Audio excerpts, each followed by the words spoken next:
a massive blade drive. You vary the speed through the control panel. Amada HA 500, 20-inch round capacity. Hydraulic blade chip conveyor, pulse H, which is adjustable.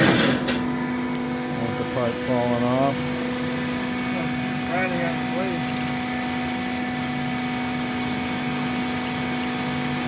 Still feeding down. That was the last piece, so the head won't raise.